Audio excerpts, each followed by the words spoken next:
We live in an era of infinite options. You can pursue any career path, adopt any identity, and consume an endless stream of media. Yet faced with this massive buffet of choices, many of us just feel completely paralyzed. To cope with that paralysis, we often turn to cheap substitutes. We doom scroll, we hunt for quick dopamine hits, or we get swept up in online rage. We use these digital distractions to simply murder time. But that endless scrolling is doing a specific job. It is masking a deep underlying anxiety. It drowns out the quiet terror of waking up and having no clear direction, no internal compass telling you who you are supposed to be. That feeling of being totally lost is a symptom. Your mind is starving for genuine connection and direction, but you are stuffing it with digital junk food. Author Robert Greene has spent decades studying human mastery, and he points out a basic biological reality. At the exact moment of your birth, you are a literal phenomenon. Your specific DNA sequence and your exact early childhood experiences formed a combination that has never existed in the history of the universe. DNA is the genetic code that dictates how your body and brain develop. That specific code will never occur again. So arriving in adulthood without a sense of purpose is not a failure to build a personality from scratch. It is a failure to remember that original, highly specific biological blueprint that is already sitting inside you. To find that blueprint, you have to look back to when you were 4 or 5 years old. At that age, you had what psychologists call impulse voices. These are raw, innate instincts that tell you exactly what you naturally love and what you fiercely hate. These impulses naturally guide you towards specific types of intelligence. Your brain might lean towards words, abstract patterns, physical movement, social dynamics, or pure intellect. This creates a specific grain in your brain, a natural direction of least resistance. When Albert Einstein was 4, his father gave him a pocket compass. He was mesmerized by the needle moving without being touched, revealing a brain already deeply wired to understand abstract, invisible forces. Conversely, when a toddler Tiger Woods watched his father hit golf balls in the garage, he was completely captivated by the physical mechanics. His intelligence was highly kinesthetic. Identifying that specific neurological grain and actively leaning into it is where human focus originates. Working with your natural grain provides a massive advantage. But as you get older, those impulse voices get buried.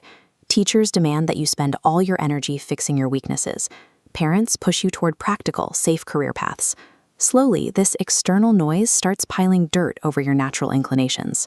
Then you hit your teenage years, and the desperate need to fit in with your peers dumps the heaviest layer of dirt right on top of your true self, and the original voice goes completely silent. This chart shows the massive energy cost of ignoring your nature. When you force your brain to learn something you have zero emotional connection to, you have to rely entirely on brute force discipline. It is exhausting and highly inefficient.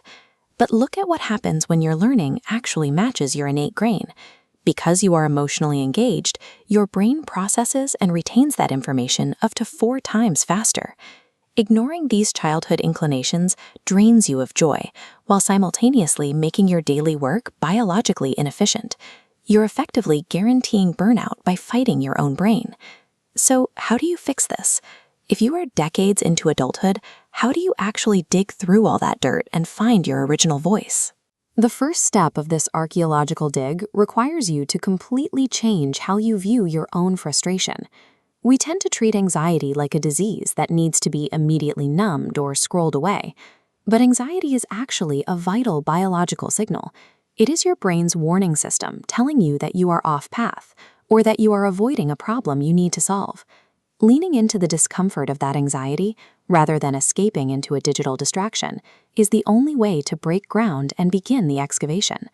To do this, you have to master a critical survival skill for the modern era: the art of ignoring.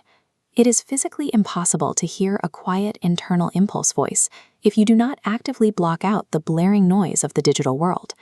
Algorithmically driven outrage, like local neighborhood crime apps or endless political doomscrolling, is engineered to hijack your brain. It drains the exact neural energy you need for self-reflection. Human attention is a strictly finite resource.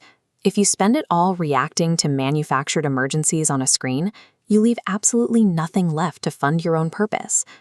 We often misunderstand what a purpose actually is. It is not a rigid, specific job title that you have to lock in by your late 20s. Purpose is an internal compass. It is a reliable sense of direction that makes navigating life's complex choices feel completely instinctive. Once you brush the dirt away and reconnect with your biological phenomenon, your energy naturally concentrates. Difficult tasks stop feeling like drudgery because your emotions are finally engaged in the work. This excavation ends the paralysis of choice. With your internal radar finally functioning, the world of a million paths narrows into a singular, instinctive direction that you are actually hungry to follow.